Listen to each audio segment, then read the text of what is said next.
onde se encontram? O que ocorre em seu processo? Isso é o que você vai saber agora.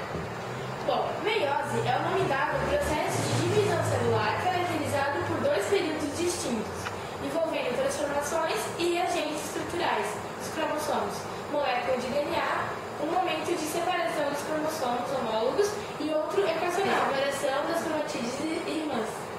As etapas desse processo, prófase, metáfase, anáfase, telófase e interfase, ocorrem da mesma forma que na mitose.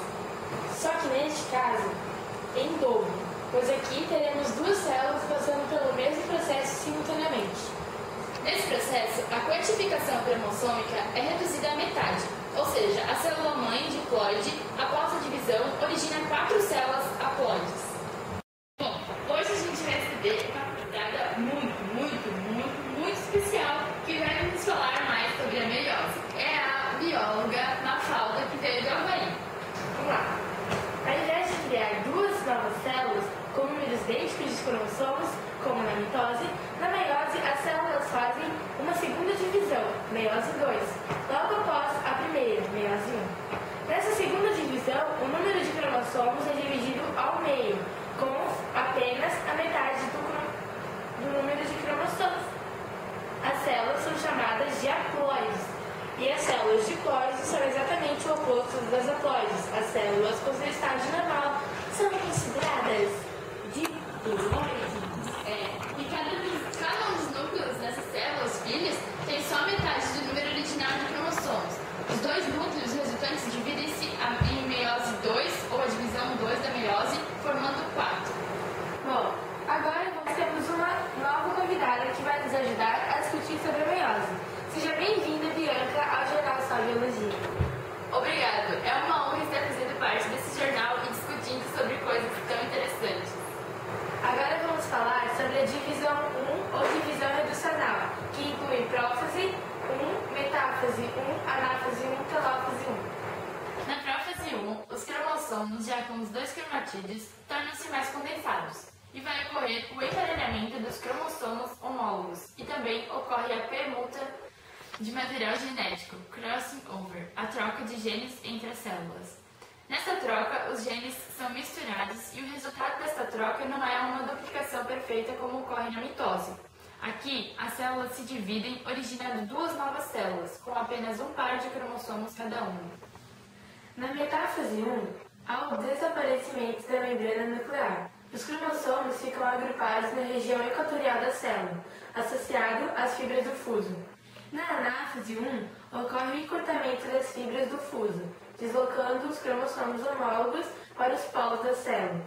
Nessa fase, não há separação do centrômero, ponto de ligação das cromatídeos irmãs em um cromossomo. Telófase 1. Desespiralização dos cromossomos, retornando ao aspecto filamentoso, havendo também o reaparecimento do nucleolo, bem como na carioteca e divisão do citoplasma, originando duas células haploides. Agora vamos falar sobre a divisão 2 ou divisão equacional. É com você, Manu. Pois bem, a meiose 2 tem início nas células resultantes da telófase 1, sem que ocorra a intérfase. Ocorre a separação dos cromatídeos. A meiose 2 também é constituída por 4 fases: prófase 2, metáfase 2, anáfase 2 e telófase 2. Bom, na prófase 2, os cromossomos voltam a se condensar. O nucleolo e a carioteca desaparecem novamente. Os centríolos se duplicam e dirigem-se para os polos, formando o fuso acromático. E na metáfase 2, os cromossomos se organizam no plano equatorial. Os 23 cromossomos são divididos em duas cromatídeas unidas pelo centrômero, prendem-se ao fuso. Anáfase 2. Após a divisão do centrômero, as cromátides de cada cromossomo migram para os polos opostos. Telófase 2. Aparecimento da carioteca, reorganização do núcleo e divisão do citoplasma, completando a divisão meiótica, totalizando 4 células filhas haploides. A citocínese, que por fim forma 4 células filhas haploides, contendo cada uma apenas um cromossomo de cada par de homólogos ou de hemihomólogos. Bom, assim então, com muitas novidades sobre a biologia, que nós vamos nos despedindo, agradecendo as convidadas e até a próxima. Tenham um bom dia.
mais